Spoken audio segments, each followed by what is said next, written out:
Hello, friend. Some nights the world feels wider than it should.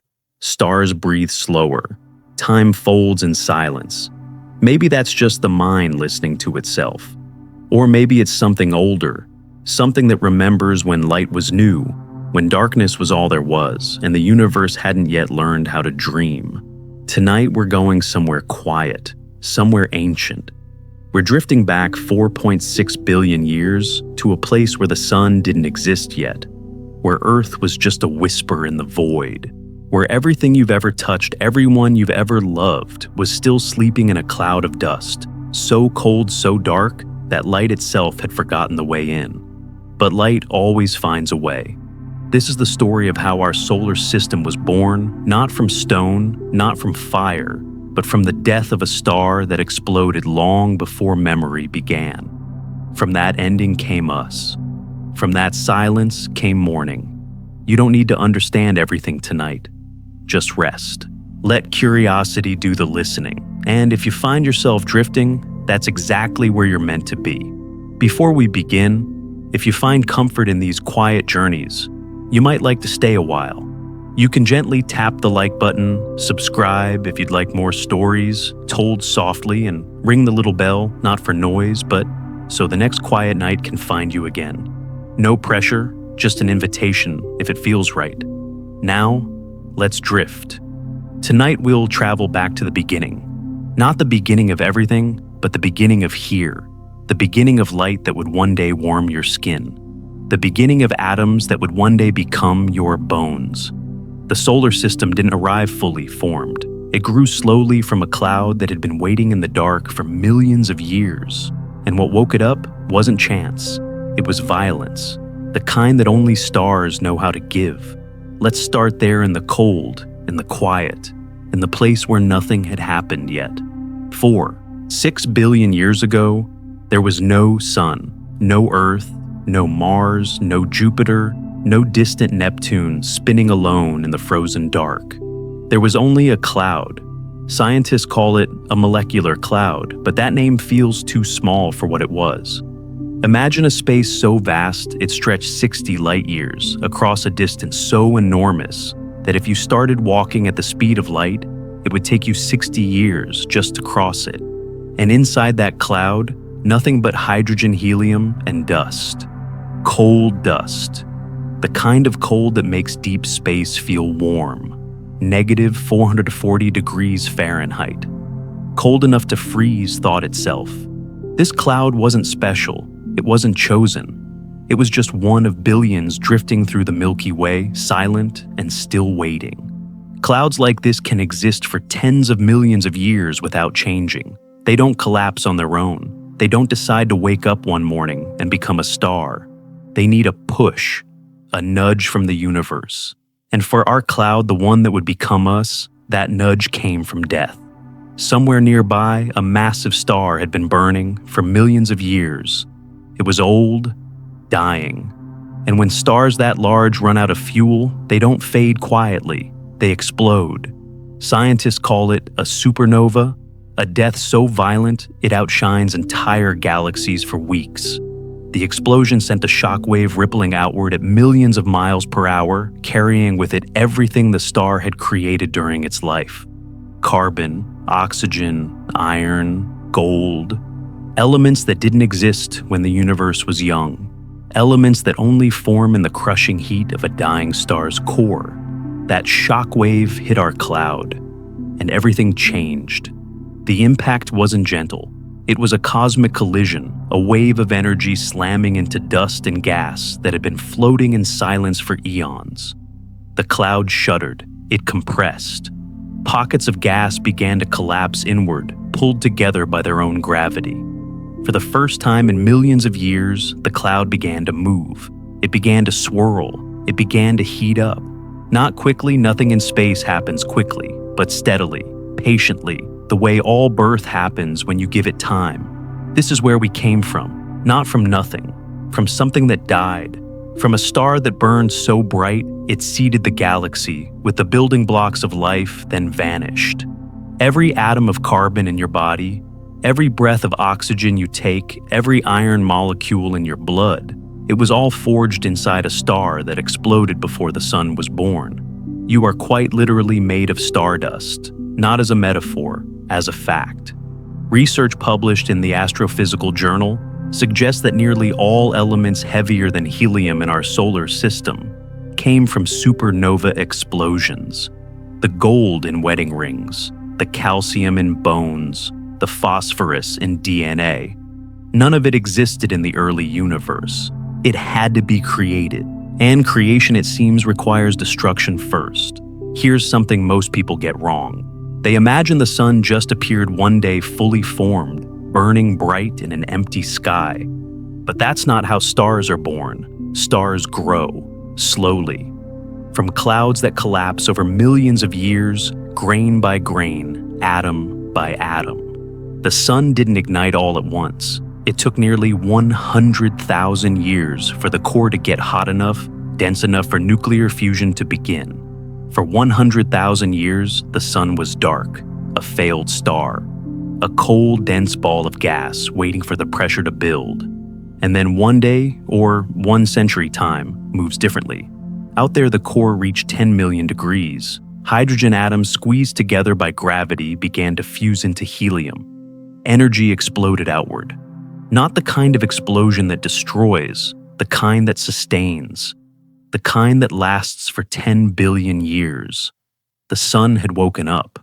But even then, the light didn't escape immediately. Photons, tiny packets of light, were born in the core, but they couldn't leave. The sun was too dense. Every time a photon tried to move outward, it collided with another atom, bounced off. Changed direction, collided again. Scientists estimate it takes a single photon about 100,000 years to travel from the sun's core to its surface. A journey of less than 500,000 miles stretched across 100,000 years of endless collisions. Think about that. The light you see from the sun today, the warmth on your face, the glow through your window, that light was born 100,000 years ago. It spent millennia trapped inside the sun, bouncing, wandering, lost. And then finally it broke free. It traveled 93 million miles across empty space in just 8 minutes, and it found you. Light is not born fast, it is born patient. The early solar system wasn't peaceful, it was chaos. As the sun formed at the center, the leftover gas and dust began to flatten into a spinning disk, what scientists call a protoplanetary disk. Picture a cosmic pizza, thin and wide, spinning, faster and faster, as gravity pulled it inward. Inside that disk, dust grains collided, stuck together, grew into pebbles, pebbles into boulders, boulders into mountains, mountains into planetesimals, the embryos of planets. This process took millions of years, but time and space is generous. There's no rush, no deadline, just slow accumulation, grain by grain, collision by collision. Some impacts were gentle, some were catastrophic. A planetesimal the size of a city could be shattered by a collision, scattering debris that would later reassemble into something new. Creation and destruction happening simultaneously, endlessly. Here's a question for you. Do you think the planets we see today are the same ones that first formed? Or do you think they've moved, shifted, rearranged themselves over billions of years? The answer might surprise you, but we'll come to that soon enough.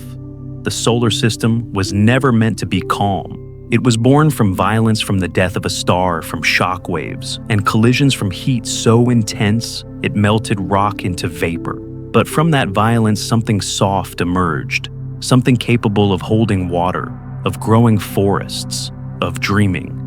You are here because a star you never met decided to die. Because a cloud that drifted for millions of years finally woke up. Because light born in darkness refused to stay trapped. And tonight, as you close your eyes, maybe you'll feel it, that ancient pull, that memory written into your atoms. The memory of a time when you were dust waiting in the dark, learning how to become. We've only just begun. There's so much more waiting in the quiet stories of frozen wanderers, of rings that glow in the dark, of a pale blue dot that never should have survived. But first, we need to understand what happened when that cloud began to collapse. When gravity pulled inward and the spinning began. When dust remembered how to dream. Let's drift deeper. The cloud is stirring now, and something is beginning to wake. The cloud didn't know it was dying. It had drifted for millions of years in the quiet spaces between stars, cold and dark and patient. But when the shockwave arrived, when that ancient star's final breath reached across the void, the cloud began to remember something it had never known before. It remembered how to fall. Gravity is gentle at first. It doesn't grab, it invites. One particle pulls on another so softly you wouldn't notice if you were watching. But over time, over thousands, then millions of years, those gentle pulls add up. The cloud began to shrink, to condense, to collapse inward on itself, slowly, inevitably, the way all things do, when they finally stop resisting. This is where everything began, not in fire, not in light, in the slow, patient gathering of dust. Scientists call it a molecular cloud, but that name doesn't capture the scale of what it was. Imagine a space 60 light-years across. To put that in perspective, the nearest star to our sun, Proxima Centauri, is only 4.2 light-years away. This cloud was so vast, it could have held thousands of solar systems inside it. And yet, despite its size, it was almost empty. If you scooped up a cubic mile of that cloud, you'd find maybe a few thousand atoms, mostly hydrogen, some helium, trace amounts of carbon, oxygen, nitrogen, the leftovers from stars that had died long before. But here's the extraordinary part. Those trace amounts, those tiny fragments of dead stars, were enough. Enough to seed a solar system. Enough to build planets. Enough eventually to build you. Research published by NASA's Goddard Space Flight Center confirms that the material in our solar system contains isotope-specific atomic signatures that could only have come from a supernova explosion. The shock didn't just trigger the collapse, it delivered the ingredients: carbon for organic molecules, iron for planetary cores, gold and platinum rare and heavy, forged only in the final seconds of a massive star's death. All of it scattered into the cloud like seeds into soil. You carry those seeds now, in your bones, in your blood, in every breath. Most people imagine stars being born in bright nurseries and places of heat and light, but the truth is quieter. Stars are born in the coldest, darkest places in the galaxy. The cloud that would become our solar system was colder than anything you've ever felt. Negative 440 degrees Fahrenheit. At that temperature, even gases freeze solid. Molecules move so slowly they barely vibrate. Time itself seems to slow down. And yet, even in that cold, things were happening. Dust grains, fragments smaller than a human hair, were colliding, sticking together. The process is called accretion, and it's astonishingly slow. 2 grains of dust might drift for 100 years before touching. But when they do, static electricity and weak molecular forces make them cling. 1 grain becomes 2, 2 becomes 4. Over millions of years, 4 becomes a pebble becomes a boulder becomes a planetesimal, a chunk of rock and ice kilometers wide tumbling through the collapsing cloud. This is how worlds are made, not all at once, grain by grain, collision by collision. Patience on a scale humans can barely comprehend. Here's something most people get wrong. They think the sun formed first and then the planets. But it didn't happen that way. The sun and the planets were forming at the same time from the same cloud in the same slow collapse. As the center of the cloud contracted and heated up, growing denser, spinning faster, the outer regions flattened into a disk. Picture it like this: when a figure skater pulls their arms in, they spin faster. The same thing happened to the cloud. As it collapsed, conservation of angular momentum made it spin. And as it spun, centrifugal force flattened it into a pancake shape. Scientists call this a protoplanetary disk, a rotating disk of gas and dust surrounding a young star. And inside that disk, in the swirling chaos of collisions and gravity, the planets began to take shape. But not evenly, not peacefully. Close to the center where the young sun was starting to glow, temperatures soared. Any ice that formed immediately vaporized. Only rock and metal could survive that heat. That's why the inner planets Mercury, Venus, Earth, Mars are small, dense, rocky worlds. They formed in the furnace where only the toughest materials could endure. Farther out beyond a boundary, scientists call the frost line, temperatures dropped below freezing. Here, water ice could survive. And ice, it turns out, is incredibly abundant in space. There's far more ice than rock. So the planets that formed beyond the frost line, Jupiter, Saturn, Uranus, Neptune, grew massive. They captured not just rock and ice, but also hydrogen and helium, the most common elements in the universe. They became giants, gas giants, ice giants. Worlds so large that Earth could fit inside them dozens, even hundreds of times. The frost line was roughly where the asteroid belt is now, about 3 times farther from the sun than Earth. On one side, fire and rock. On the other, ice and gas. And in between a thin band where both could exist. Where life one day might find a foothold. But we're getting ahead of ourselves. Let's go back to the dust, to those tiny grains tumbling in the dark. Each one was a fragment of something older, a carbon atom from a dying red giant, an oxygen molecule forged in a supernova's core, a speck of silicate from a star that burned out before the Milky Way even had a shape. The cloud wasn't just gas and dust, it was memory, a library of everything that had come before, written in atoms. And when those atoms began to gather, they didn't just form rocks. They formed potential, the potential for chemistry, for complexity, for life. One of the most beautiful discoveries in modern astronomy is this. The building blocks of life were already present in the cloud. Spectroscopic analysis of molecular clouds has revealed organic molecules, complex chains of carbon and hydrogen floating in the darkness, formaldehyde, methanol, even amino acids, the building blocks of proteins. These molecules weren't created on Earth. They were delivered here, carried by comets and asteroids that formed in the outer solar system, where ice preserved them like fossils in stone. Life didn't start from scratch.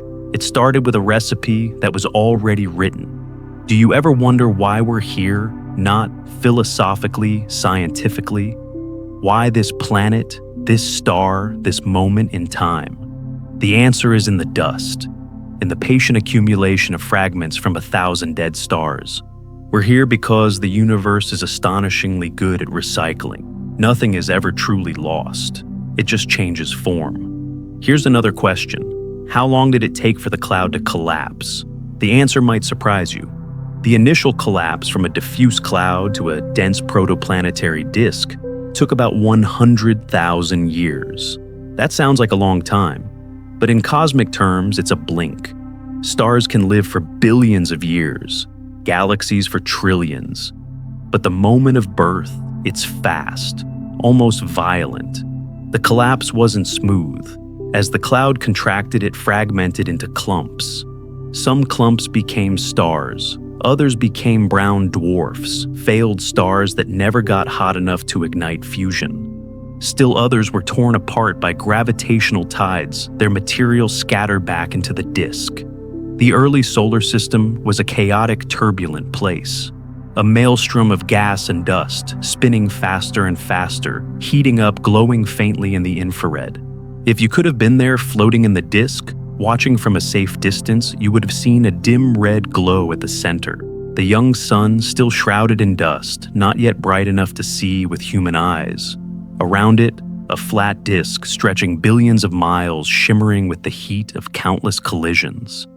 And embedded in that disk, dark clumps, shadows. The first planetesimals already beginning to grow. It must have been beautiful, in the way that storms are beautiful, in the way that endings and beginnings blur together. One of the most profound lessons from studying protoplanetary disks is this creation is messy. We like to imagine the universe as orderly, elegant, mathematical, and in some ways it is. The laws of physics are precise, predictable, but the outcomes? They're chaotic, random. No two solar systems form the same way. Some have gas giants close to their stars. Others have nothing but rocks. Some are stable for billions of years. Others tear themselves apart in a few million. We got lucky. Our solar system happened to form in a configuration that allowed small rocky planets to survive near the sun, and giant planets to sweep up debris farther out. If Jupiter had migrated inward, Earth would have been ejected into deep space. If Saturn had formed too close, the asteroid belt might have become a planet. If the supernova that triggered the collapse had been slightly closer, the shockwave would have scattered the cloud instead of compressing it. Luck, timing, and dust that remembered how to fall. The cloud didn't know it was creating a home. It was just obeying gravity. Just following the simplest, most ancient rule in the universe, things pull on each other. But from that simple rule, everything else followed. Stars, planets, moons, oceans, forests. You. Sometimes the most extraordinary things begin with the smallest pull. We're not done with the cloud yet. There's more to tell about how the disk heated and cooled, about how chemistry transformed simple molecules into complex ones, about the moment when ice and rock began to separate, creating the architecture of worlds. But first, we need to talk about the sun, about the moment it finally opened its eyes and saw for the first time the family it had created. The young sun is waking now, and when it does, everything will change. The center of the cloud was changing. For thousands of years, gravity had been pulling inward, compressing gas and dust into a dense, spinning core. The temperature was rising, slowly at first, then faster, and deep inside that core, in a place no light had ever reached, something was about to happen that would change everything. The sun was about to wake up. But waking for a star is not sudden. It's not like opening your eyes after sleep. It's more like learning to breathe for the first time, uncertain, fragile, and impossibly slow.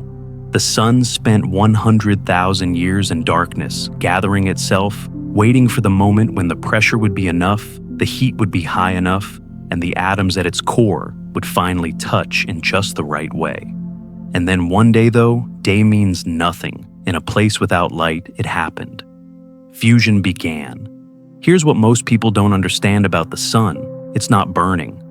Fire is a chemical reaction. It needs oxygen. It consumes fuel and produces ash. But the sun has no oxygen in its core, no flame, no combustion. What the sun does is far more elegant, far more powerful. It transforms matter into energy. It turns mass into light. At the heart of the sun, the temperature reached 10 million degrees Celsius. At that temperature, hydrogen atoms, the simplest, most abundant atoms in the universe, were moving so fast, colliding so violently that they overcame the electromagnetic force pushing them apart. When two hydrogen nuclei collide with enough force, they fuse together. They become helium.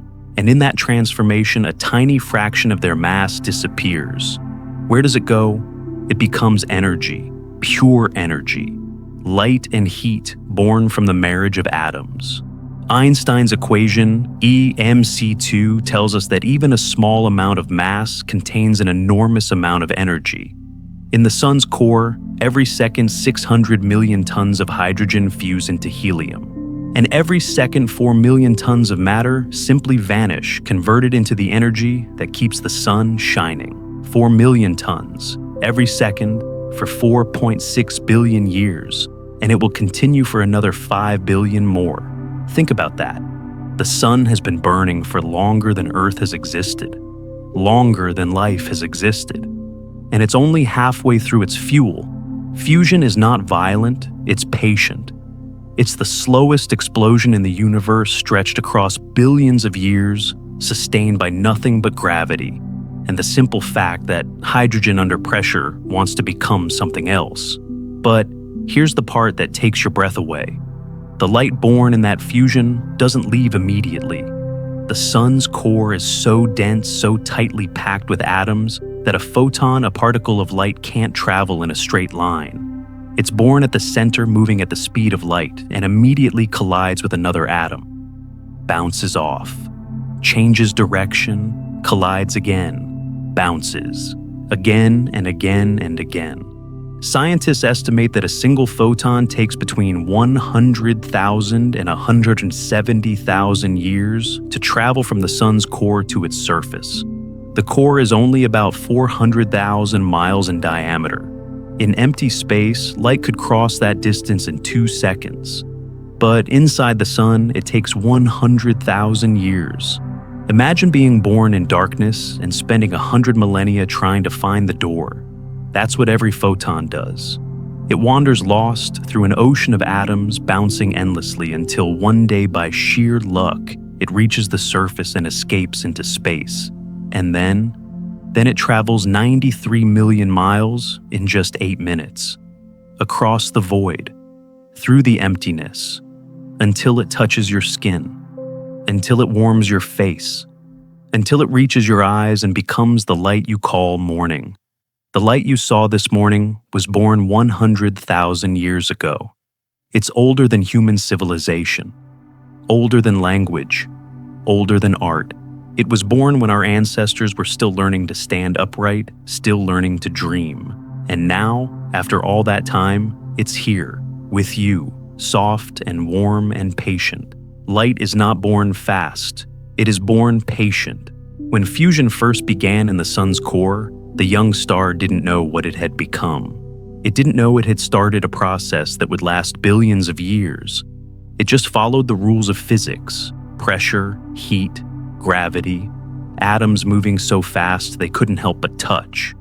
And from that touch, light emerged, not all at once, not in a blinding flash, but slowly, steadily, like dawn breaking over a world that had only ever known night.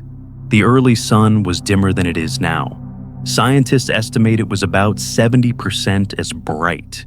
It was still surrounded by the remains of the protoplanetary disk, thick clouds of gas and dust that absorbed and scattered its light. From a distance, the young sun would have looked like a faint orange glow shrouded in mist. Not the blazing yellow star we know today. Something softer, something still learning how to shine. But even dim, it was powerful.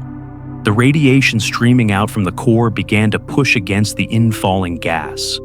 For millions of years, gravity had been pulling material inward, feeding the growing star. But now, for the first time, there was resistance.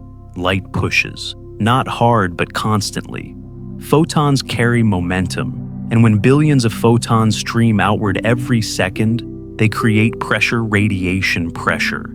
This is the balance that defines a star. Gravity pulls in, radiation pushes out. And as long as those two forces are equal, the star is stable. It doesn't collapse. It doesn't explode. It just burns steady and patient for billions of years.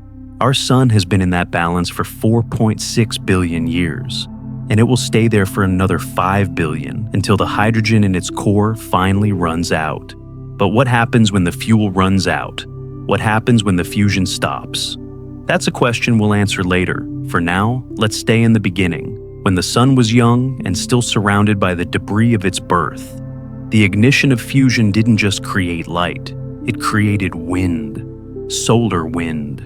A stream of charged particles, protons and electrons flowing outward from the sun's surface at 1,000,000 miles per hour. This wind swept through the protoplanetary disk like a cosmic broom, pushing gas and dust outward, clearing a space around the young star. The lightest elements, hydrogen and helium, were blown away first. Heavier elements like rock and metal were harder to move. They stayed closer to the sun. This is why the inner solar system is rocky and the outer solar system is gaseous.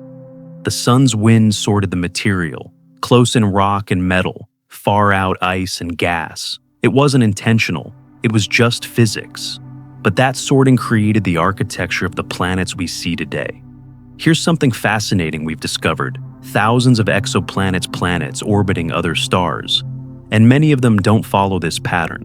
Some have gas giants orbiting closer to their stars than Mercury orbits our sun. Hot Jupiter, scientists call them. Worlds where the temperature is so high that rocks vaporize and metals rain from the sky. Why are they so close? Because they didn't form there. They formed farther out in the cold and then migrated inward, pulled by gravitational interactions with the disk. Our solar system could have ended up like that. Jupiter could have spiraled inward, swallowing Mars and Earth and Venus on its way. But it didn't. Something stopped it. Maybe Saturn, maybe the structure of the disk, maybe just luck. We're still not entirely sure, but the fact remains we're here because Jupiter stayed where it was, because the sorting happened just right, because the wind blew at just the right speed. Do you ever think about how unlikely it all is? Not just life, not just Earth, but the whole configuration. The fact that we have small rocky planets close to the sun and giant gas planets far away. The fact that Earth is just the right distance to have liquid water. The fact that the moon exists to stabilize our tilt. The fact that Jupiter acts as a shield deflecting comets and asteroids that might otherwise hit us. Every piece had to fall into place, and somehow it did. Not perfectly, not elegantly, but well enough. The early sun was violent in ways we don't see anymore. Young stars are unstable. They flare, they pulse, they eject massive streams of plasma into space. Observations of young stars in the Orion Nebula, stars only a few million years old, show flares hundreds of times more powerful than anything the sun produces now. These flares would have bathed the inner solar system in radiation, sterilizing any complex molecules that might have formed on the young Earth. And yet, life found a way. Maybe it hid underground. Maybe it arrived later when the sun had calmed down. Maybe it began in the oceans where water absorbed the radiation. We don't know. But we know it happened. Somehow, despite the violence, despite the chaos, despite the flares and the wind and the bombardment of debris, life took root. Which means creation and destruction aren't opposites, they're partners. One prepares the ground, the other plants the seed. The sun didn't create the solar system alone. It was part of a process. The disk fed the sun shaped the disk. And from that partnership, worlds emerged. Rocky worlds close in, icy worlds far out, and somewhere in between, a planet that would one day ask how it all began. Fusion is still happening right now. In the sun's core at this very moment, hydrogen is becoming helium. Mass is becoming energy. Light is being born in darkness, beginning its long, slow journey to the surface. Some of that light will reach Earth in 8 minutes. Some of it will take 100,000 years just to escape the core. And some of it trapped in the deep interior, bouncing endlessly, may never leave at all. But the light that does escape, it carries with it the memory of the core, the memory of heat and pressure and transformation.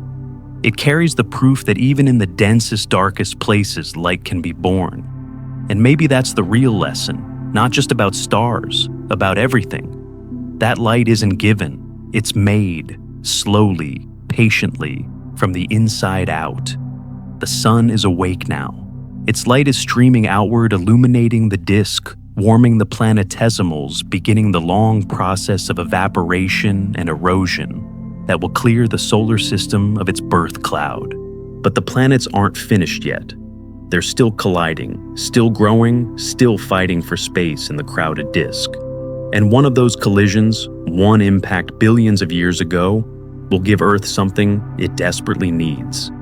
Something that will determine whether life can survive here at all. The planets are stirring now, and the next chapter is about to begin. In the beginning, Earth was not a planet. It was a swarm, thousands of rocky fragments, each one tumbling through the disk, colliding, merging, breaking apart, merging again. No solid ground, no sky, just chaos held together by gravity's patient insistence that everything eventually must come together. The early solar system was a shooting gallery. Planetesimal chunks of rock and ice ranging from pebbles to mountains were everywhere orbiting the young sun in a crowded, violent dance. And every orbit brought the possibility of collision. Some collisions were gentle, a slow merging of two bodies that barely noticed each other. Others were catastrophic impacts so powerful they vaporized rock and sent shockwaves rippling through space. This is how planets are born, not peacefully, not elegantly, but through endless patient violence. For tens of millions of years, the inner solar system was a furnace of creation and destruction. Bodies collided and stuck together, growing larger with each impact. A planetesimal the size of a city would collide with one the size of a mountain. The smaller one would be absorbed. Gravity would smooth out the debris, and the new larger body would continue its orbit, hunting for the next collision, the next chance to grow. Scientists call these growing bodies planetary embryos. They're not planets yet, not quite. They're too small, too irregular, too soft. But they're learning. With each collision, they gain mass. With each gain in mass, their gravity grows stronger. And stronger gravity means they can capture more material. It's a feedback loop. The rich get richer. The large get larger. By the time the solar system was 10 million years old, dozens of these embryos were orbiting the sun. Some were the size of our moon, others the size of Mars. They weren't evenly spaced. They didn't follow neat circular orbits. They crossed paths. They jostled for position. And every crossing was a chance for collision.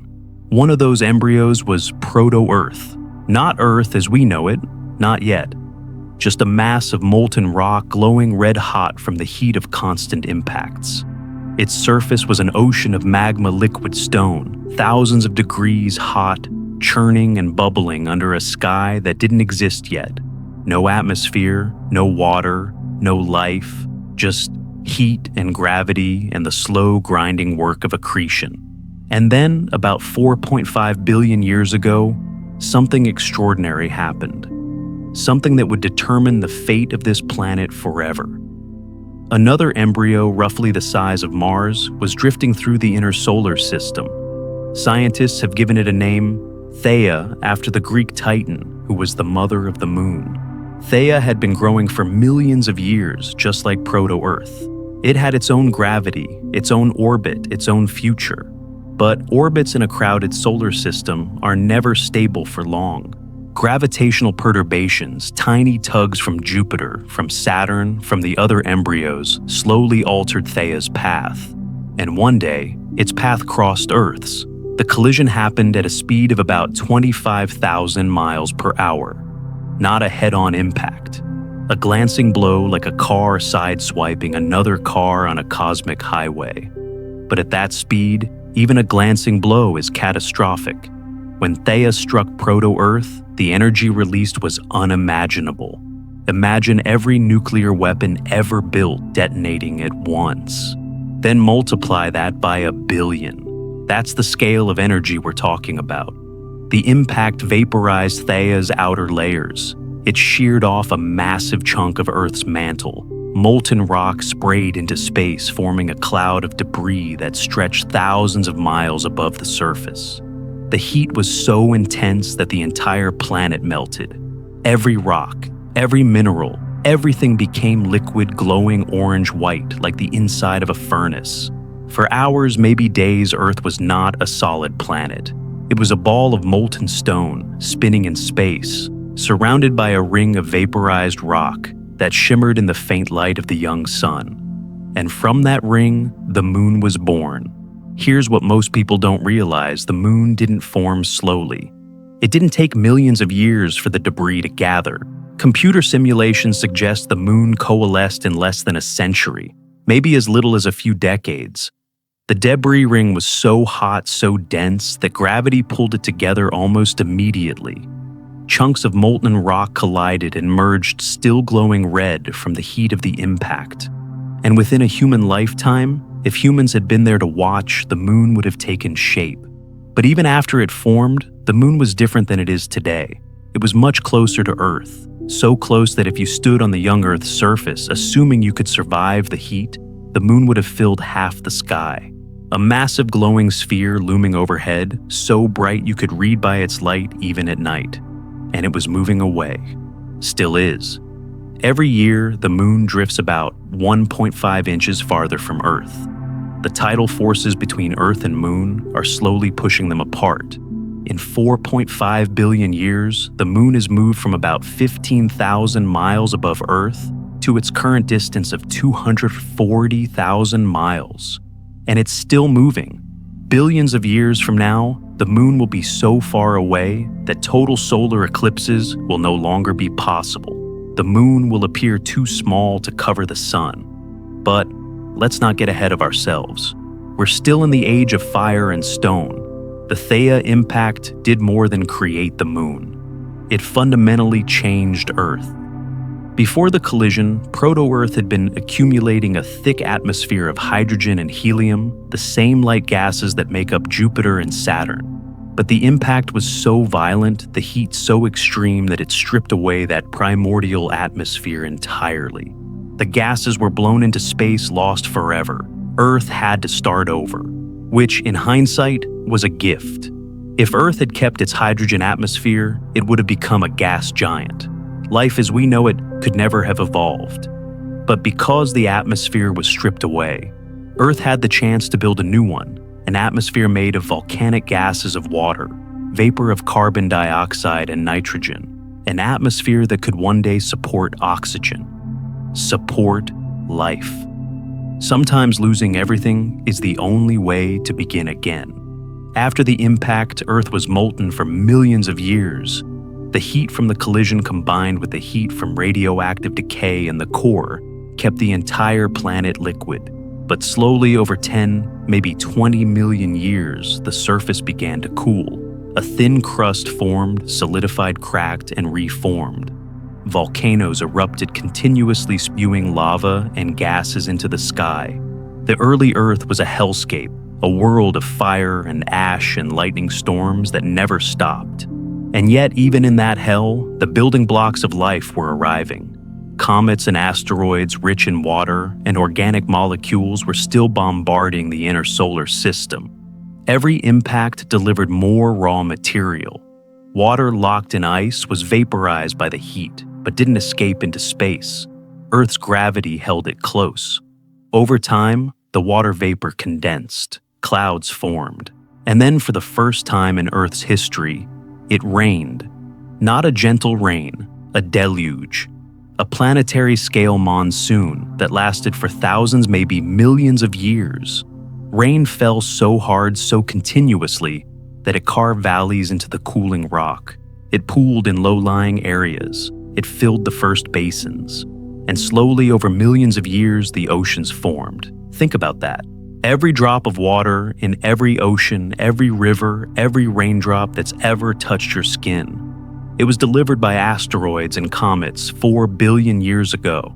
Water is not native to Earth. It came from space, from the outer solar system where ice was abundant. And it arrived violently in fireballs that lit up the sky and shook the ground. Life didn't emerge in calm. It emerged in chaos. And maybe that's the only way it could have happened. Here's a question worth sitting with. What if Theia had missed? What if its orbit had been just slightly different and it had passed Earth without colliding? We wouldn't have the moon. And without the moon, Earth would be a very different place. The moon stabilizes Earth's axial tilt. Without it, Earth would wobble chaotically, causing extreme climate swings that would make life nearly impossible. The moon also creates tides, which may have been essential for the development of early life in coastal tidal pools. So, in a very real sense, we're here because of a collision. Because one planet-sized object happened to hit another at just the right angle, at just the right speed, at just the right time. Not too hard, not too soft, just right. Planetary formation is not a smooth process. It's not deterministic. It's chaotic, unpredictable, and wildly contingent. Small changes in initial conditions lead to vastly different outcomes. If Jupiter had formed a little earlier, it might have migrated inward and scattered all the inner planets. If the Sun had been born in a denser part of the molecular cloud, gravitational interactions with nearby stars might have stripped away the protoplanetary disk entirely. If Theia had been larger or smaller or faster or slower, Earth might not exist at all. And yet, here we are. The early Earth was nothing like the planet we know today. It had no continents, no oxygen, no blue skies, just a dark cloud-covered world with a surface of black volcanic rock and a sky that glowed faintly orange from the heat below. The moon, massive and close, hung in the sky, pulling at the young oceans, creating tides hundreds of feet high. It must have been beautiful in a strange, terrifying way. A world still learning what it wanted to be. Over the next billion years, Earth continued to cool. The magma ocean solidified completely. Tectonic plates began to form, grinding against each other, creating the first mountains, the first subduction zones, the first recycling of material between the surface and the mantle. Volcanoes continued to erupt, adding gases to the atmosphere. And in the oceans, dark, warm, rich with dissolved minerals, chemistry began to experiment. We don't know exactly when or how life began, but we know it happened quickly in geological terms. The oldest evidence of life dates back to about 8 billion years ago, only 700 million years after the Theia impact. That's astonishingly fast. It suggests that life isn't a rare accident. It's something that happens almost inevitably given the right conditions. Water, heat, organic molecules, time, and maybe a little chaos to get things started. The planetary embryos didn't all survive. Some were ejected from the solar system, entirely flung into interstellar space by gravitational encounters with the giant planets. Others collided and merged, becoming the planets we know today. Mercury, Venus, Earth, Mars. Each one is a survivor. Each one won the brutal lottery of planetary formation. And each one carries the scars of its birth. Mercury's massive iron core suggests it was once much larger, stripped of its outer layers by a collision. Venus's slow backward rotation hints at an impact that knocked it off balance. Mars's small size suggests it formed in a region where material was scarce, or perhaps it was stunted by Jupiter's gravity pulling material away. Earth's scar is the moon, a permanent reminder of the day we were almost destroyed and instead became whole. Worlds are not born gentle. They are forged in fire, shaped by violence, tempered by time. But from that violence, something soft can grow. Something capable of holding oceans, of cradling life, of dreaming. The embryos have grown up now. The planets have found their places. But the solar system is not calm yet. There are still wanderers in the dark bodies made of ice and stone, carrying memories of the very beginning. And some of them are heading this way. Far beyond the newborn planets in the cold outer reaches of the solar system, something else was forming. Not worlds, not moons. Something quieter. Something that would spend billions of years waiting in the dark, carrying secrets from the very beginning. Comets, frozen travelers, time capsules wrapped in ice. Most people think of comets as visitors, as strangers passing through. But that's not quite right. Comets aren't visitors, they're family. They were born in the same cloud from the same collapse at the same moment as the sun and planets. They're our siblings, our oldest relatives. And unlike the planets which have been melted and reformed and reshaped by heat and pressure and time, comets remain almost exactly as they were 4.6 billion years ago, frozen, unchanged, remembering.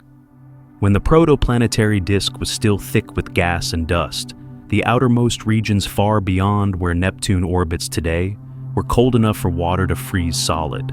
Not just water, methane, ammonia, carbon dioxide. All of it condensed into ice mixing with dust and rock to form bodies ranging in size from grains of sand to small mountains. These icy bodies didn't collide violently like the planetesimals closer to the sun. They drifted, bumped gently, stuck together like snowflakes accumulating on a windshield. Over millions of years they grew, but not into planets. The material was too spread out, gravity too weak. Instead, they became a population of icy wanderers scattered across a vast region of space that scientists now call the Kuiper Belt and the Oort Cloud. The Kuiper Belt begins just beyond Neptune, about 30 times farther from the Sun than Earth. It's a flat disk of icy bodies, remnants of the solar system's formation, orbiting quietly in the dark. Pluto lives there. So do thousands of other objects, some nearly as large. It's a graveyard of planetary formation, a place where the building blocks of worlds never quite finished assembling. But the Oort Cloud, that's something else entirely. Imagine a sphere surrounding the entire solar system, stretching halfway to the nearest star. A shell of trillions, maybe even a trillion icy bodies, each one drifting alone in the dark so far from the sun that its light is barely brighter than the other stars. The Oort Cloud isn't a belt, it's not a disk, it's a halo. A vast invisible sphere of frozen potential, extending nearly a light year from the sun. We've never seen the Oort Cloud directly. It's too far too dark to diffuse. But we know it's there because of the comets. Every so often something disturbs one of those distant icy bodies. A passing star, a gravitational ripple from the Milky Way's spiral arms. And the comet begins to fall, slowly at first, then faster, accelerating as the sun's gravity pulls it inward on a journey that might take thousands of years. And when it finally arrives in the inner solar system, we see it. A streak of light, a glowing tail stretching across the night sky, a reminder that the outer dark is not empty. It's full of memory, full of ice that remembers when the solar system was new. Here's what makes comets extraordinary. They're not just ice, they're archives, chemical libraries. When the European Space Agency's Rosetta mission reached Comet 67P in 2014, it didn't just photograph the surface, it analyzed the composition. And what it found was astonishing. Water, organic molecules, amino acids, glycine specifically. One of the simplest amino acids, a building block of proteins. It was there frozen into the comet's ice, preserved for 4.6 billion years. And glycine isn't unique to that comet. Spectroscopic studies of other comets suggest many of them carry similar chemistry. Complex carbon molecules, alcohols, sugars. The raw ingredients for life scattered throughout the solar system, locked in ice. This changes everything. For a long time, scientists debated where the building blocks of life came from. Did they form on Earth, or were they delivered from space? The answer, it seems, is both. But comets played a crucial role. During the period known as the Late Heavy Bombardment, about 4 billion years ago, when the inner solar system was pummeled by asteroids and comets, these icy bodies delivered not just water, but chemistry, prebiotic molecules, the molecular foundation that life would later build on. Life didn't start from nothing. It started with a delivery. Most people imagine comets as dirty snowballs, and that's not entirely wrong. But it's not quite right either. Comets are more like icy mud, a mix of frozen water, frozen gases, and dark carbon-rich dust. When a comet approaches the sun and begins to warm, the ice doesn't melt. It sublimates, transforms directly from solid to gas, bypassing the liquid phase entirely. And as the gas escapes, it carries dust with it, creating the glowing cloud around the comet's nucleus called the coma. The tail, that beautiful sweeping arc of light, isn't fire. It's not burning. It's just sunlight reflecting off tiny particles of dust and ice crystals blown outward by the solar wind and radiation pressure. Two tails, actually. One made of dust, curving gently because the particles have mass and momentum. The other made of ionized gas, glowing blue, streaming straight back from the sun, because charged particles respond to magnetic fields. And here's the part that surprises people: the tail always points away from the sun. Always. Even when the comet is moving away from the sun, heading back into the dark, the tail leads. It doesn't trail behind like smoke from a campfire. It's pushed outward by the sun's light and wind, regardless of the comet's direction of travel. Physics doesn't care which way you're going. It only cares where the force is coming from. Comets don't live forever. Every time one passes near the sun, it loses material. Gas and dust evaporate, never to return. A typical comet might survive a few hundred close approaches before it's completely spent, reduced to nothing but a dark, inert rock. Some comets disintegrate spectacularly, breaking apart under the stress of heating and tidal forces. Others simply fade their ice, exhausted their light, dimmed to nothing.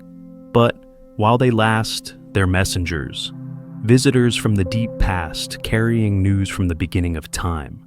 In 1996, a comet named Hyakutake passed close to Earth. Its tail stretched 360 million miles across space, longer than the distance from the Sun to Mars. For a few weeks, it was visible to the naked eye, a faint smudge of light moving slowly across the stars. People stood in their backyards and looked up unknowingly, staring at ice that was older than Earth, older than the moon, older than the mountains and oceans and forests. Ice that had been waiting in the dark for 4.6 billion years just for this moment, just to pass by, to be seen to remind us where we came from. And then it left. Back into the dark. Back to the silence. Here's a thought that might keep you awake. Some of the water you drank today came from a comet, not metaphorically, literally. Scientists estimate that a significant fraction of Earth's water was delivered by comets during the late heavy bombardment.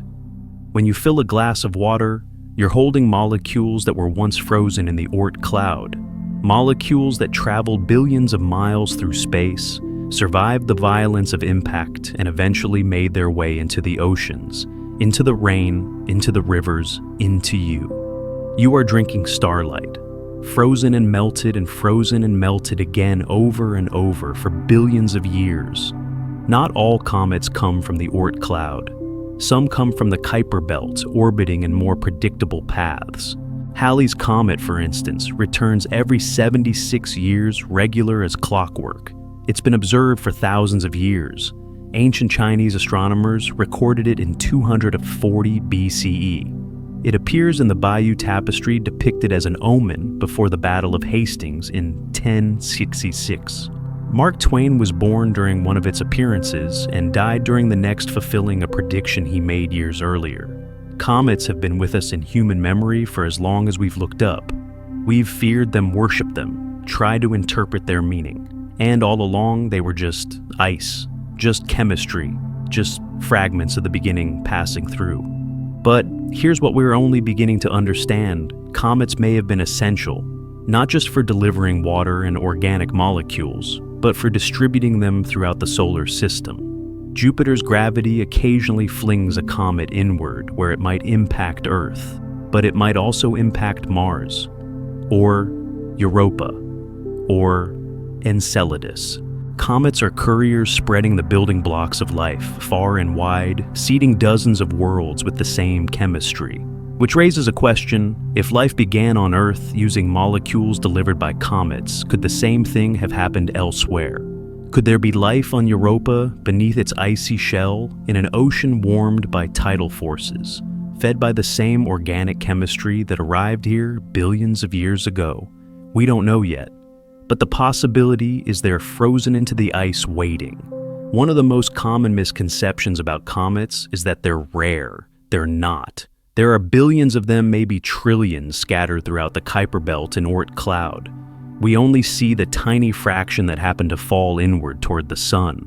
The rest remain in the dark, unseen unknown, orbiting silently in the cold. It's like standing in a snowstorm and seeing only the flakes that happen to pass through the beam of a flashlight. You know there are more out there. You can feel them, but you can't see them, and you never will. The comets we do see are often named after the people who discovered them: Hale-Bopp, Hyakutake, Shoemaker-Levy.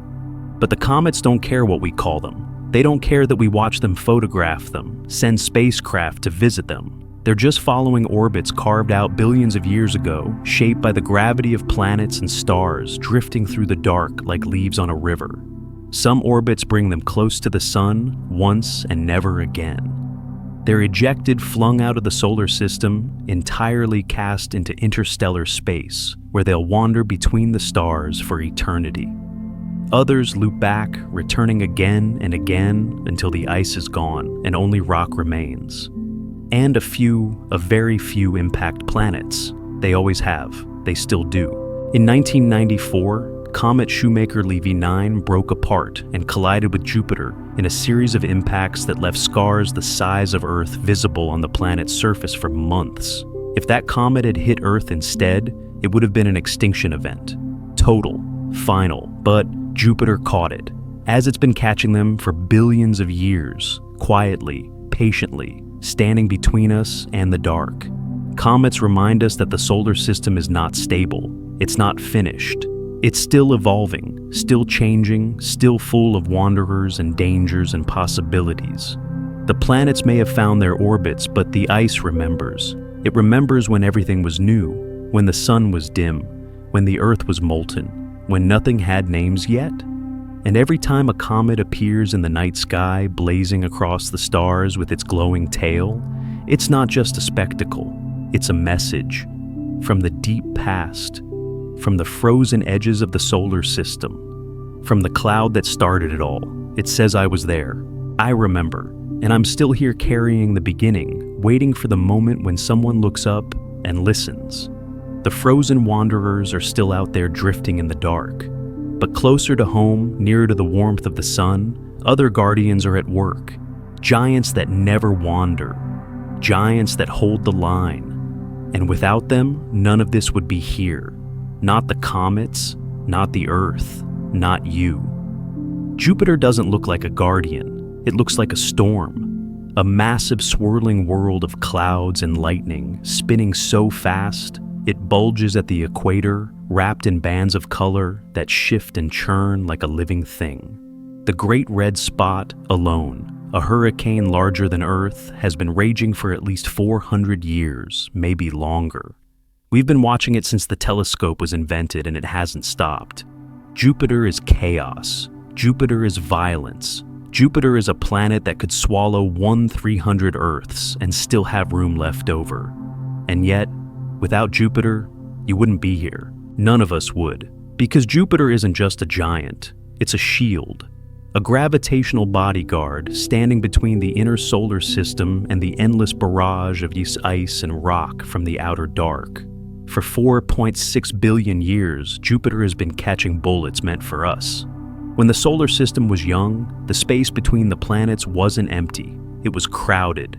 Planetesimals, asteroids, comets, millions of them, maybe billions, tumbling through the disk, colliding, breaking apart, regrouping. The inner solar system was a shooting gallery, and Earth was in the line of fire. Impacts happened constantly. Some were small, barely noticed. Others were catastrophic, capable of boiling oceans and vaporizing continents. And they would have continued endlessly, making complex life impossible if not for Jupiter. Jupiter is the largest planet in the solar system by far. It contains more mass than all the other planets combined. If you took Mercury, Venus, Earth, Mars, Saturn, Uranus, and Neptune and compressed them all into a single ball, Jupiter would still be twice as massive. It's not quite large enough to be a star. It would need to be about 80 times more massive to ignite fusion, but it's close. Jupiter is what happens when a planet keeps growing and doesn't stop until there's nothing left to consume. And with that mass comes gravity. Immense, far-reaching gravity. Jupiter's gravitational influence extends across the solar system. It doesn't just hold its own moons in orbit, 95 of them, at last count the largest of which are worlds in their own right. It shapes the orbits of asteroids. It flings comets. It bends trajectories. And most importantly, it acts as a cosmic vacuum cleaner, sweeping up debris that would otherwise collide with Earth. Scientists estimate that without Jupiter, Earth would be hit by asteroids and comets about 1,000 times more frequently than it is now. Let that sink in. 1,000 times. The asteroid that killed the dinosaurs 66 million years ago.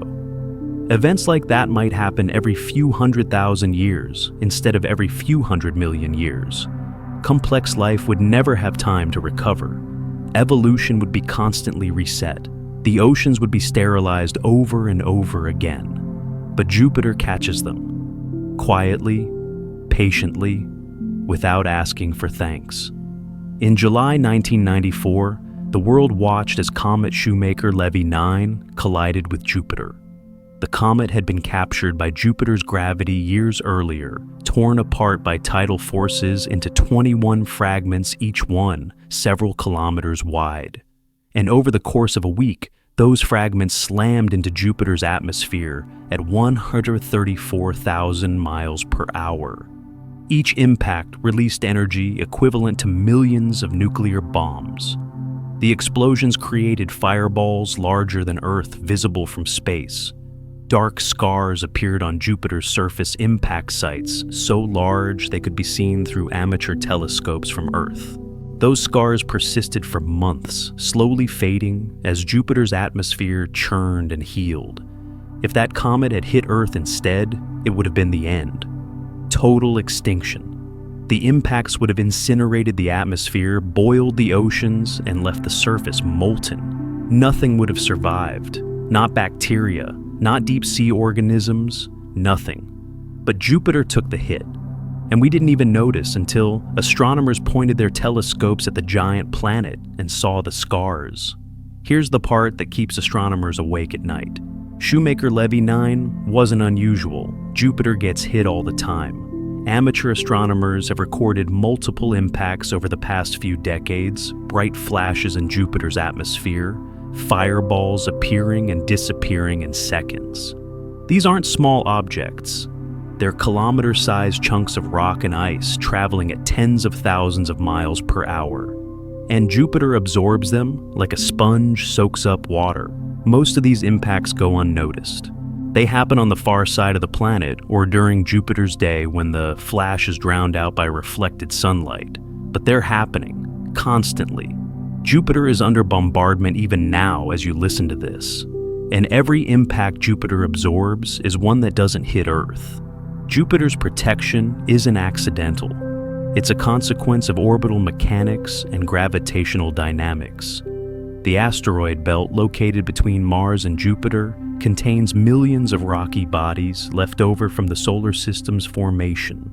These asteroids orbit the Sun in a relatively stable region, but their orbits aren't perfectly circular. Gravitational perturbations, tiny tugs from the planets, especially Jupiter, can nudge an asteroid's orbit, changing its path over millions of years. Some asteroids get nudged inward toward the Sun, crossing Earth's orbit.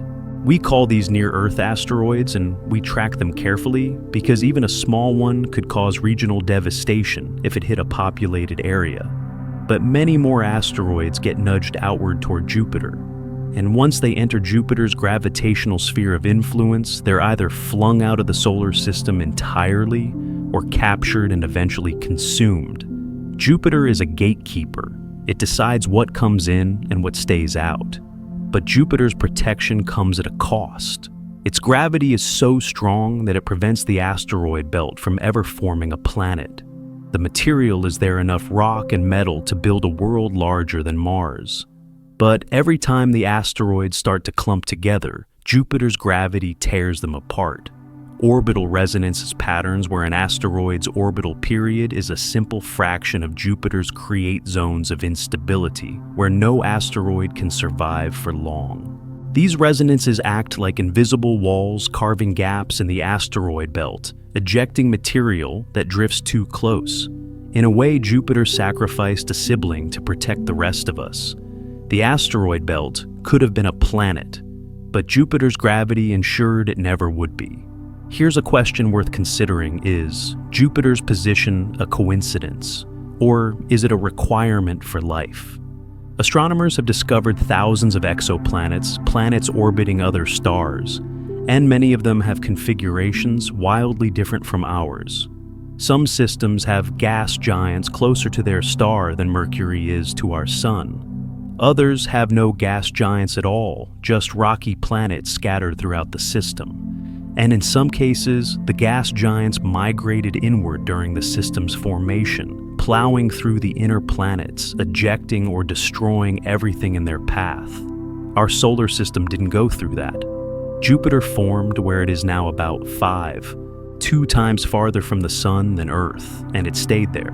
If it had migrated inward even slightly, Earth might have been ejected into interstellar space, doomed to wander between the stars, forever frozen and dark. But Jupiter didn't migrate, it held its position, and scientists believe Saturn played a role in that.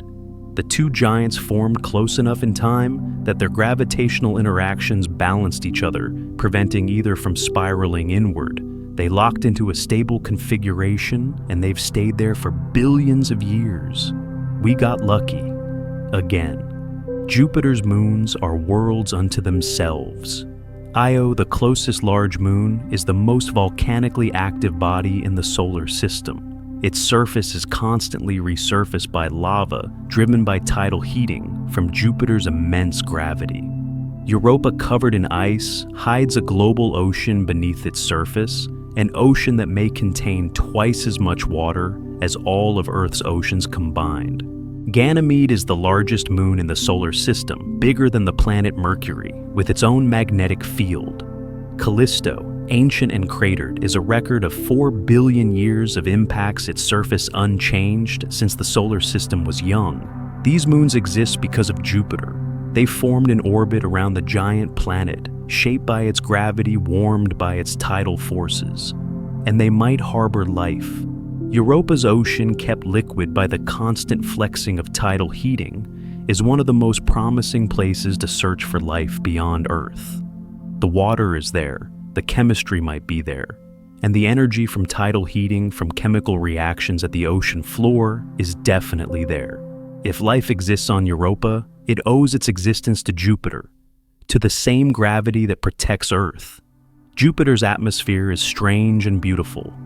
The bands of color tan, white, red, brown are clouds of ammonia and methane driven by winds that reach 400 miles per hour. The Great Red Spot, that massive storm, rotates counterclockwise, a high-pressure system so stable it's lasted for centuries. Lightning storms, thousands of times more powerful than anything on Earth, flash in the deep atmosphere, visible only in brief bursts. And beneath it all, beneath the clouds and storms and lightning, the pressure increases. Deeper into Jupiter's atmosphere, hydrogen gas is compressed so tightly it becomes liquid. Deeper still, it becomes metallic, a state of matter, where hydrogen conducts electricity like metal. And at the very center, there may be a core of rock and ice compressed to unimaginable densities, hotter than the surface of the sun. We've never seen Jupiter's core. We may never see it, but we know it's there, lurking in the dark, crushed under the weight of the planet above. Jupiter is not a kind place. It's a place of extremes, but it's also a place of protection. A giant that stands watch, absorbing impacts, deflecting comets, keeping the inner solar system just stable enough for fragile life to take root.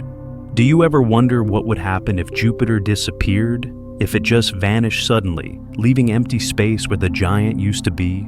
The solar system would destabilize. Asteroid orbits would change. Comets from the Oort cloud would rain inward unchecked. The outer planets would drift their orbits, no longer anchored by Jupiter's gravitational influence. And Earth, small, fragile, unprotected, would be bombarded. It would be slow, not an immediate catastrophe. But over millions of years, the impacts would accumulate. Life would struggle. Ecosystems would collapse. And eventually the planet would become uninhabitable. Jupiter doesn't save us once. It saves us constantly, every day, every year, every orbit around the sun. And it does so silently, without fanfare, without acknowledgement, just spinning in the dark, pulling at comets, bending asteroids, standing between us and the void. Sometimes the largest things are the quietest. Jupiter's role in the solar system isn't just protective, it's architectural. Its gravity shaped the distribution of material during the solar system's formation, carving out the frost line, influencing where planets could form and how large they could grow. It prevented Mars from growing larger, starving it of material that would have made it a second Earth. It scattered icy bodies into the Kuiper Belt and Oort cloud, creating the reservoirs of comets we see today. and it stabilized the inner solar system, giving Earth the time it needed to cool, to form oceans, to develop life. Jupiter didn't choose to do any of this. It's just a planet following the laws of physics, obeying gravity's pull. But the consequences of its existence ripple outward, shaping everything around it. Protection doesn't always come from intention. Sometimes it comes from presence, from simply being there, massive and patient, holding the line. Jupiter is still out there, still spinning, still catching comets. And farther out beyond Jupiter, there's another giant, one with rings, one that glows softly in the light of the distant sun, wrapped in a beauty so delicate it almost doesn't seem real.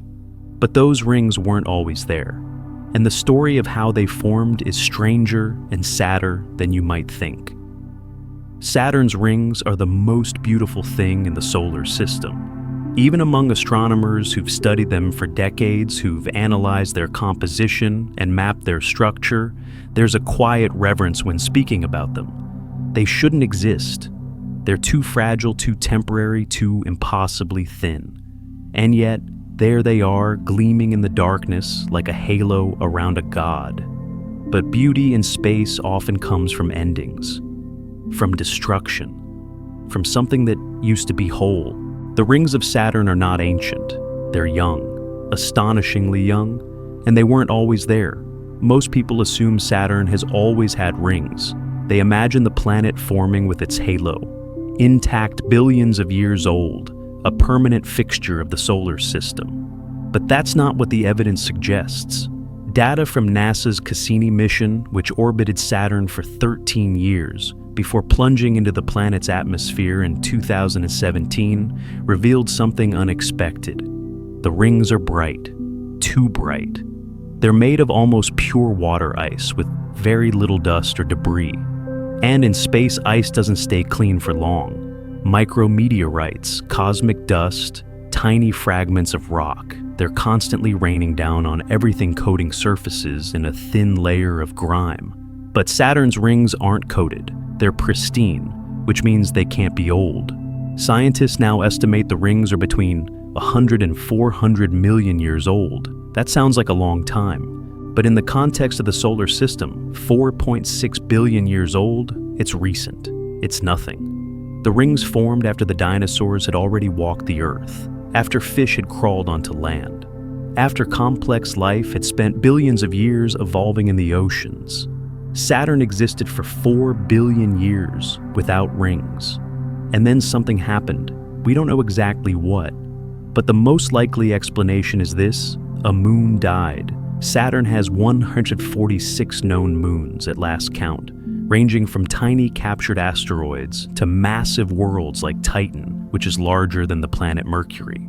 These moons orbit in a delicate gravitational balance, their paths shaped by Saturn's immense gravity and the subtle tugs of neighboring moons. Most of the time, the system is stable, but over millions of years, orbits can drift, resonances can shift, and occasionally a moon finds itself in the wrong place at the wrong time. If a moon drifts too close to Saturn, it crosses something called the Roche limit, the distance at which tidal forces from the planet become stronger than the moon's own gravity. At that point, the moon doesn't just fall, it's torn apart, stretched, shredded into fragments that continue to orbit the planet, now no longer a single body, but a swarm of debris. That debris becomes a ring. The Roche limit isn't a fixed distance. It depends on the density of the moon and the density of the planet. For Saturn, the limit is about 90,000 miles from the planet's center. Any moon that ventures inside that boundary will be destroyed not by impact, but by gravity alone. The side of the moon facing Saturn feels a stronger gravitational pull than the far side. That difference, that gradient in force, pulls the moon apart piece by piece until nothing solid remains. It's a gentle death in a way. No explosion, no fire, just slow disintegration as gravity peels the moon like an orange. And from that death, beauty emerges. Saturn's rings are made of billions, perhaps trillions of individual particles, each one orbiting the planet independently. Some are as small as grains of sand, Others are as large as houses. A few, the largest, might be the size of mountains. But even those are tiny compared to the scale of the rings. The rings stretch 175,000 miles from edge to edge, nearly 3/4 of the distance from Earth to the Moon. And yet, despite their enormous width, they're impossibly thin. In most places, they're only about 30 feet thick. Some sections are even thinner, just a few feet. Imagine a sheet of paper the size of a city. That's the scale we're talking about. Vast and fragile and impossibly flat. If you could stand on one of those ice particles, if you could find footing on a chunk of frozen water tumbling through space at 40,000 miles per hour, what would you see above you? The blackness of space scattered with stars. Below you, Saturn's massive bulk, a golden sphere of clouds and storms filling half the sky. And all around you, glittering in the sunlight, billions of other ice particles, each one following its own orbit, each one reflecting light like a tiny mirror. It would be the most beautiful place in the solar system, and the most dangerous, because those particles aren't gentle. They're moving fast, colliding, constantly grinding against each other, pulverizing anything caught between them. The rings are not a peaceful place. They're a slow-motion avalanche, endlessly churning, endlessly destructive. And yet, from a distance, they look serene. The rings aren't uniform. They're divided into distinct bands separated by gaps where almost no material exists. The largest gap, called the Cassini Division, is 3,000 miles wide, large enough to fit the entire continental United States. For centuries, astronomers thought the gap was completely empty. But Cassini's instruments revealed the truth. There are particles in the gap, just far fewer than in the surrounding rings. The gap exists because of orbital resonances with Saturn's moons. Particles that orbit in the gap are gravitationally nudged by the moon, as their orbits gradually shifting until they're ejected from the gap entirely. It's like an invisible broom sweeping the ring clear over and over for millions of years. Other gaps are caused by small moons embedded within the rings themselves. These shepherd moons orbit just inside or outside certain ring sections, their gravity herding particles into narrow bands, creating sharp edges where the rings begin and end. The F ring, one of the outermost rings, is shepherded by two tiny moons named Prometheus and Pandora. They orbit on either side of the ring, pulling and pushing the particles into a thin braided structure that shifts and changes over time. The rings are not static. They're alive in a sense, constantly evolving, constantly reshaping themselves in response to gravity's pull. Here's something most people don't realize: the rings are bright because they're made of pure ice, not dirty ice, not ice mixed with rock and dust. Pure water, ice crystalline and reflective, scattering sunlight in all directions. When Cassini analyzed the composition of the rings using spectroscopy, it found that the rings are 99% water ice. The remaining 1% is trace amounts of rocky material, silicates, carbon compounds, organic molecules, but not enough to dull the shine. Which raises a question: where did the ice come from? If the rings formed from a shattered moon, that moon must have been made almost entirely of ice. Not rock, not metal. Ice. And that's unusual. Most moons are a mix of ice and rock, with rocky cores and icy mantles. But a moon made of pure ice, that suggests it formed far from Saturn in the cold outer reaches of the solar system, and was later captured by Saturn's gravity. Or maybe it formed in place accreting ice from Saturn's early disk before the sun's heat could evaporate the volatiles. We don't know. The moon is gone now. All that remains is the ring glowing softly in the light of a distant sun. The rings won't last forever. They're decaying, slowly but measurably. Data from Cassini showed that the rings are losing material at a rate of about 2,000 pounds per second. Ice particles in the innermost rings are spiraling inward, pulled by Saturn's magnetic field, raining down onto the planet's upper atmosphere. Scientists call it ring rain. It's a gentle downpour of ice and organic molecules falling into Saturn's clouds, dissolving into the atmosphere, disappearing. At this rate, the rings will be gone in about 100 million years. Maybe sooner. They're young and they're temporary. A brief moment of beauty in the long history of the solar system. We're lucky to see them. If humans had evolved a few 100 million years later, there would be no rings. Just a golden planet spinning alone in the dark, and we'd never know what we'd missed. Here's a thought that might shift the way you see things. What if other planets had rings in the past? What if Mars or Earth or Venus once wore halos of ice and rock, now long vanished? We'd never know. Rings don't leave fossils, they don't leave traces, they fall, they fade, they disappear. And all that remains is the planet unmarked silent, carrying no memory of the beauty it once held. Maybe Earth had rings once. Maybe 3 billion years ago, something crossed the Roche limit and shattered, creating a temporary halo that glowed in the night sky for a few million years before falling away. Maybe early life looked up and saw not just the moon, but a ribbon of light arcing across the heavens. We'll never know. But the possibility is there, hidden in the mathematics of orbital mechanics, waiting for someone to notice. Saturn's rings were first observed by Galileo in 1610 through a crude telescope that barely resolved the planet's disk. He didn't understand what he was seeing.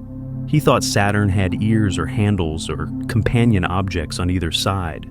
It wasn't until 1655 that Christian Huygens, using a better telescope, realized the truth. Saturn was surrounded by a flat ring, not attached to the planet, not solid, but separate, distant, impossibly thin. For centuries, astronomers debated what the rings were made of. Some thought they were solid disks. Others suggested they were fluid, like an ocean suspended in space. It wasn't until the 1800s that James Clerk Maxwell proved mathematically that the rings had to be made of countless small particles. A solid ring would be unstable. It would shatter under its own gravity. But a ring made of particles, each one orbiting independently, could survive. Maxwell never saw his theory confirmed. He died in 1879. But a century later, Voyager 1 flew past Saturn and sent back images that proved him right. The rings weren't solid, they were a swarm, a graveyard of ice orbiting endlessly, glowing in the dark. The most haunting images from Cassini aren't of the rings themselves. They're of the gaps, the spaces where nothing exists. There's one image taken from the far side of Saturn where the planet eclipses the sun. The rings glow faintly backlit, their structure revealed in exquisite detail. And in the gaps, the Cassini division, the Encke gap, the smaller unnamed divisions, there's only blackness, pure void. As if the universe forgot to put anything there. It's beautiful and unsettling in equal measure. A reminder that space isn't just empty. It's organized emptiness, shaped by forces we can't see, carved by gravity's invisible hand. Do you ever wonder what it would be like to fly through the rings? Not above them, not below them, but through them, skimming just meters above the orbiting ice, dodging boulders, the size of cars, watching the light scatter and refract through a billion frozen shards. It would be impossible, of course.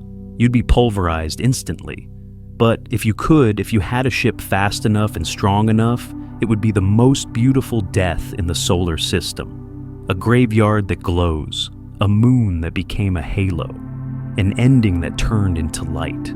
Saturn's rings remind us that destruction doesn't have to be ugly, that sometimes when something falls apart, it becomes something new, something fragile and temporary and impossibly beautiful. But Saturn isn't the only body in the solar system with stories to tell. Closer to home, orbiting the sun in the narrow habitable zone, there's a planet that shouldn't exist. A world so finely balanced, so impossibly lucky, that its very existence feels like an accident. And maybe it was. There is a photograph taken in 1990 by Voyager 1 from 3.7 billion miles away at the edge of the solar system. In it, Earth appears as a tiny speck, 0.12 pixels wide, suspended in a shaft of scattered sunlight. Carl Sagan called it the pale blue dot. A mote of dust, he said, suspended in a sunbeam. Every human who has ever lived. Every war, every love story, every discovery, every moment of joy and suffering. All of it happened on that dot. That fragile, impossibly small dot, floating in an ocean of darkness. And the terrifying part, that dot almost didn't exist. Not because Earth failed to form, but because every condition necessary for life to survive here is so narrow, so specific, so finely balanced that the slightest difference would have rendered this planet lifeless. Earth is not designed. It's an accident, a beautiful, improbable accident. Let's start with distance. Earth orbits the Sun at an average distance of 93 million miles. That number sounds arbitrary, but it's not. It's perfect.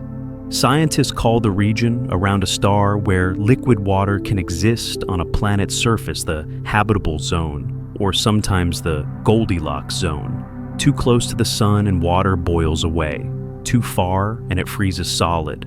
Earth sits right in the middle. Not too hot, not too cold, just right. But here's the thing. The habitable zone is narrow. Astonishingly narrow. If Earth were just 5% closer to the Sun, about 5 million miles closer, the surface temperature would rise enough to trigger a runaway greenhouse effect. The oceans would evaporate. Water vapor, a potent greenhouse gas, would trap heat in the atmosphere, raising temperatures further, evaporating more water, creating a feedback loop that wouldn't stop until the planet resembled Venus. Surface temperature, 900 degrees Fahrenheit. Atmospheric pressure, 90 times that of Earth. No liquid water, no life. And if Earth were just 1% farther from the Sun, less than 1 million miles, temperatures would drop enough to trigger runaway glaciation. Ice reflects sunlight, which cools the planet further, which creates more ice, which reflects more sunlight. Eventually, the entire planet would freeze. A snowball Earth locked in ice from pole to pole with surface temperatures far below zero. Life, if it existed at all, would be confined to deep-sea thermal vents clinging to warmth from the planet's interior. We're here because Earth is 93 million miles from the Sun, not 88 million, not 94 million, exactly where it needs to be. But distance isn't the only thing that matters. Earth's orbit is nearly circular with an eccentricity of only 0.0167. That means the distance between Earth and the Sun varies by less than 2% over the course of a year. Some planets have highly elliptical orbits swinging close to their star and then far away, causing extreme seasonal temperature variations. If Earth's orbit were more eccentric, if it swung closer to the Sun in summer and farther in winter, the climate would be chaotic.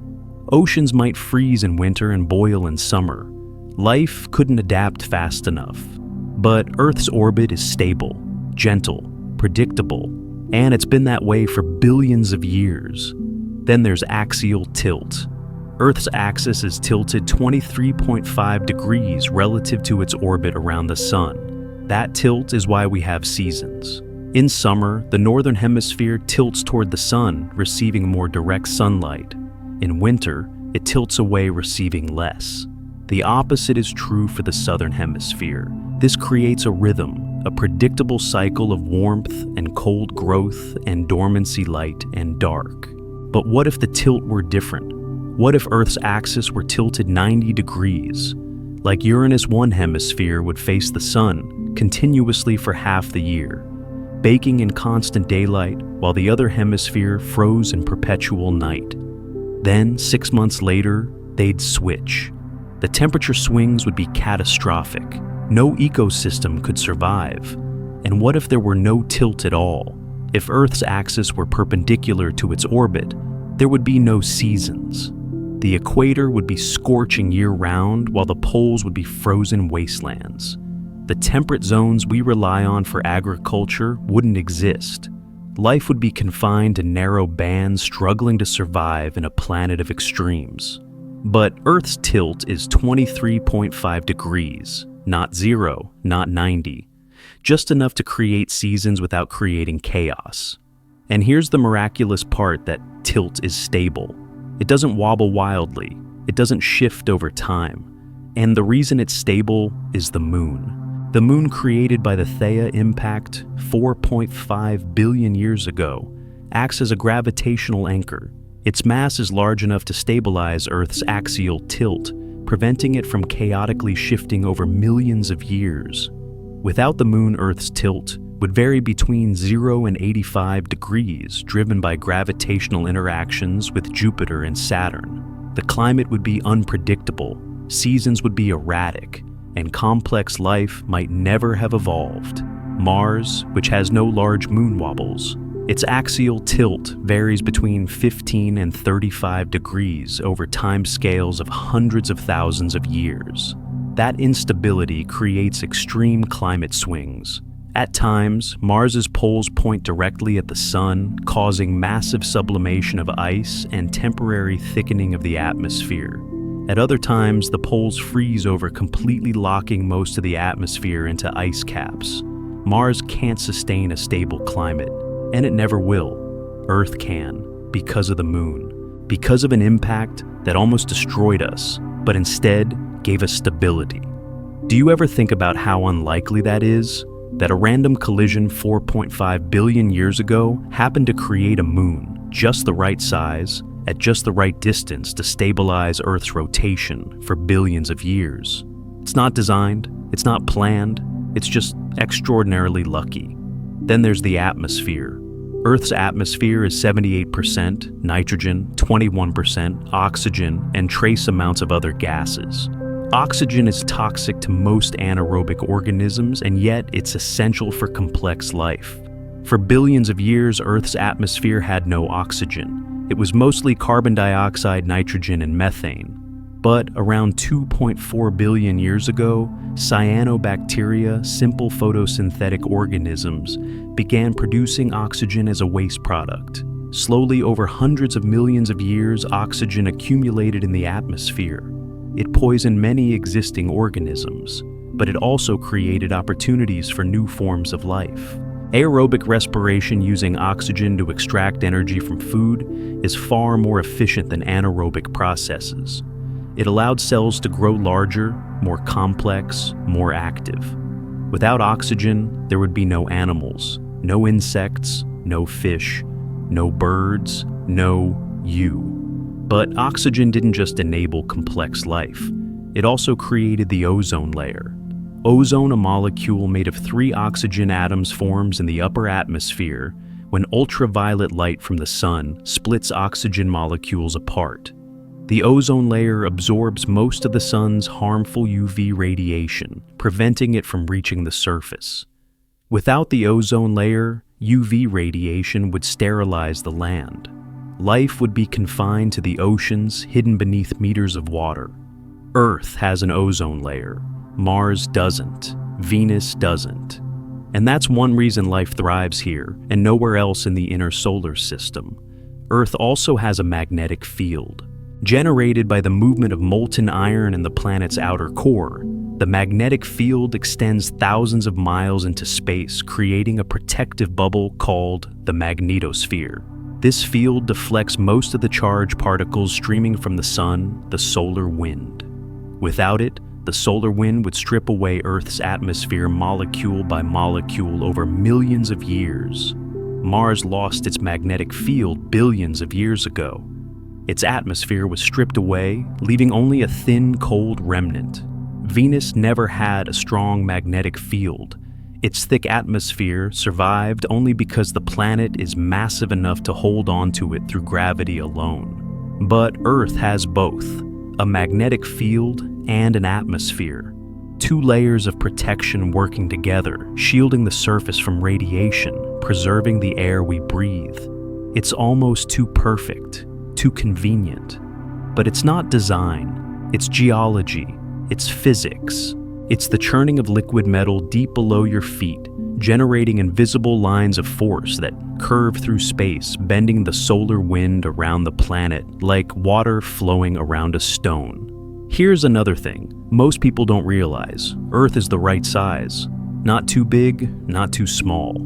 If Earth were smaller, say the size of Mars, it wouldn't have enough gravity to hold on to a thick atmosphere.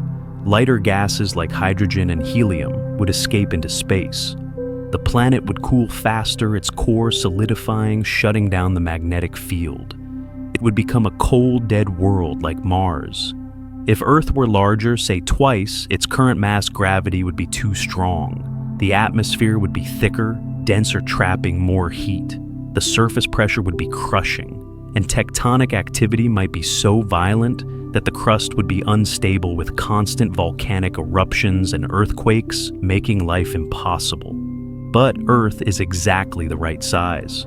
Just enough gravity to hold an atmosphere, just enough internal heat to drive plate tectonics, just enough mass to stay geologically active for billions of years. Plate tectonics is crucial. It's the process by which Earth's crust is constantly recycled. Old crust sinking into the mantle, new crust forming at mid-ocean ridges. This recycling regulates the carbon cycle, pulling carbon dioxide out of the atmosphere and locking it into rocks, preventing a runaway greenhouse effect. Without plate tectonics, Earth might have ended up like Venus with a thick CO2 atmosphere and surface temperatures hot enough to melt lead. Venus is almost the same size as Earth, almost the same mass, almost the same composition. But it has no plate tectonics. Its surface is locked static, unable to release internal heat efficiently. And without that release, the planet overheated. The oceans boiled away, the atmosphere thickened. And now, Venus is a hellscape forever beyond the reach of life. Earth could have been Venus, but it's not. Because somewhere deep in the random chaos of planetary formation, things went just right. There's a concept in astronomy called the rare Earth hypothesis.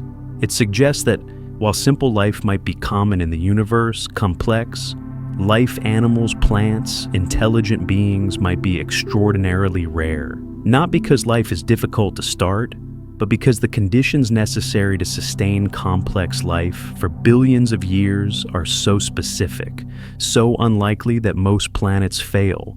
Earth didn't fail, but only barely. Consider this: if the Theia impact had been slightly different, the moon wouldn't exist. Without the moon, Earth's axial tilt would wobble, destabilizing the climate. If Jupiter hadn't formed where it did, Earth would be bombarded by comets and asteroids, making complex life impossible. If the sun were slightly more massive, it would burn hotter and die faster, giving life less time to evolve. If Earth's core were slightly smaller, the magnetic field would be weaker and the atmosphere would erode. Every variable had to land in a narrow range, and they all did. Not because the universe cares about us, but because we're the ones asking the question. We're here because somewhere in the vast lottery of planetary formation, one ticket happened to win. In 1990, Voyager 1 turned its camera back toward Earth from the edge of the solar system and took that photograph, the pale blue dot. It's not a particularly impressive image. The Earth is barely visible, a single pixel caught in a band of scattered light. But Carl Sagan looked at that image and saw something profound. He saw the entirety of human experience, all of history, all of civilization, all of our hopes and fears confined to a speck of dust. He wrote, "Everyone you love, everyone you know, everyone you ever heard, of every human being who ever was, lived out their lives on a mote of dust, suspended in a sunbeam." Yeah, and he was right. Everything that matters to us, every sunrise, every storm, every forest, every city exists on that tiny, fragile dot. And beyond it, for trillions of miles, there's nothing but emptiness, darkness, silence. We are alone on this dot, at least as far as we know, and the dot is all we have. So maybe it doesn't matter that Earth's existence is an accident. Maybe it doesn't matter that we're the product of a billion unlikely events, each one necessary, each one improbable. We're here, against all odds, on a planet that shouldn't work, but does. On a world that's just warm enough, just stable enough, just protected enough to let life flourish. And for now, that's enough. But even this pale blue dot is not the end of the story.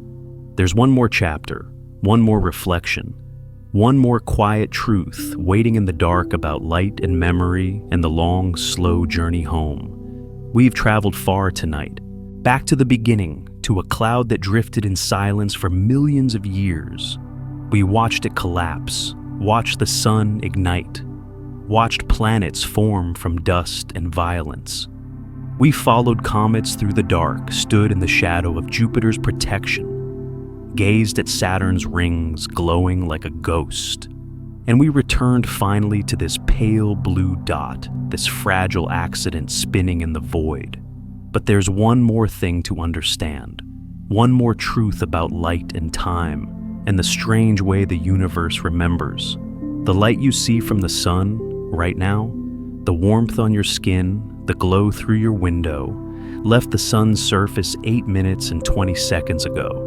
It traveled 93 million miles through empty space, moving at 186,000 miles per second, the fastest speed anything can travel. And then it found you. It touched your face. It entered your eyes.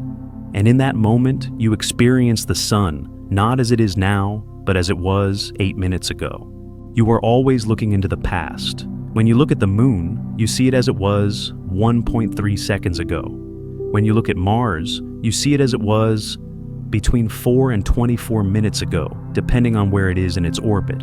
When you look at Jupiter, you see it as it was 40 minutes ago, Saturn 80 minutes ago, Neptune 4 hours ago.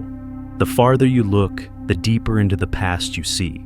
And when you look at the stars, those tiny points of light scattered across the night sky, you're not seeing them as they are now. You're seeing them as they were years ago, decades ago, centuries ago. The nearest star, Proxima Centauri, is 4.2 light years away. The light you see from it tonight left that star in 2021. It's been traveling through space all this time, crossing the void just to reach your eyes. Some of the stars you see are already dead. They exploded or collapsed or faded into darkness years ago. But their light is still traveling, still crossing the galaxy, still arriving night after night, carrying news from a star that no longer exists. Light is a messenger, but it's a slow one. And by the time the message arrives, the sender is often gone. There's a star called Betelgeuse in the constellation Orion. It's a red supergiant, one of the largest stars visible from Earth. If you place Betelgeuse where the sun is, it would extend past the orbit of Mars. It's massive, ancient, dying. Astronomers estimate it could go supernova at any time in the next 100 years or the next 100,000. We don't know, but when it does, it will be one of the most spectacular events in human history.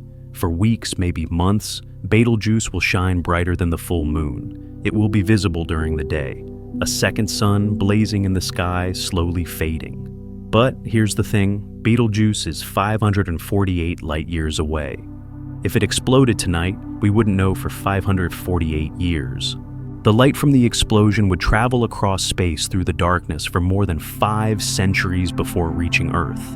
And when it finally arrived, when the night sky suddenly blazed with a new star, the explosion itself would already be ancient history. The shockwave would have passed, the debris would have cooled, the star would be gone, replaced by a glowing nebula of gas and dust expanding outward into space. We would be seeing the end of a star that died when Christopher Columbus was sailing to the Americas. And we'd be watching it unfold in real time, as if it were happening now. Time and space are tangled together in ways that don't make sense to our everyday experience. We think of now as universal, that everything everywhere is experiencing the same moment. But that's not true. There is no universal now. There's only light traveling at a fixed speed, carrying information from one place to another. And until that light arrives, the distant event hasn't happened yet. Not for you. The universe is not happening all at once. It's unfolding slowly at the speed of light, one photon at a time. Do you ever wonder what the night sky looked like from early Earth, when the planet was young and the stars were arranged differently? The stars move, slowly. Over thousands of years, their positions shift driven by their orbits around the center of the galaxy. The constellations we see today, Orion, Ursa, Major Cassiopeia, are temporary. In 50,000 years, they will be unrecognizable. New patterns will emerge. Old ones will dissolve. The sky is not fixed. It's drifting like everything else. But the light from distant galaxies, that light has been traveling for billions of years. The Andromeda Galaxy. The nearest large galaxy to the Milky Way is 2.5 million light-years away. When you look at Andromeda, you see it as it was 2.5 million years ago, before humans existed, before Homo sapiens, before our ancestors walked upright. The light from Andromeda left that galaxy when our lineage was still learning to use tools, and it's been traveling ever since crossing the void until tonight, when it finally reached your eyes. You are seeing the past, the deep past. A past so distant, it predates human memory, human language, human thought. And here's something even stranger: Andromeda is moving toward us. In about 4 billion years, it will collide with the Milky Way. Not a violent collision. Galaxies are mostly empty space, but a slow, graceful merger, the two galaxies passing through each other. Their stars rearranging their black holes, spiraling inward until they merge into one. The night sky will change. New stars will form from the collision of gas clouds. Old stars will be flung into new orbits. And Earth, if it still exists, will find itself in a new galaxy, a hybrid of the Milky Way and Andromeda, stretching across a different patch of sky. But we won't be here to see it, not as we are now.